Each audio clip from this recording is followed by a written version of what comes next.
ఇద్దరు పిల్లల్ని చాలా దారుణంగా చంపేశారు. నిజంగానే మంచి రోజులు వస్తాయా?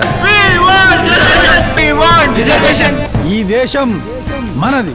శతాబ్దాల నుండి మన జాతులంతా పీడితులుగానే మిగిలిపోతున్నాం. వాళ్ళకంటే ముందున్నామని. అవును, మేమే ముందున్నాము. బీదరికంలో మేమే ముందున్నాము. ఆకలి చావులలో ముందున్నాము. ఇంకా రైతుల ఆత్మహత్యలలో కూడా మేమే ముందున్నాం. We are almost done. The time has come for majority of the nation to lead for India, not just ruled by you.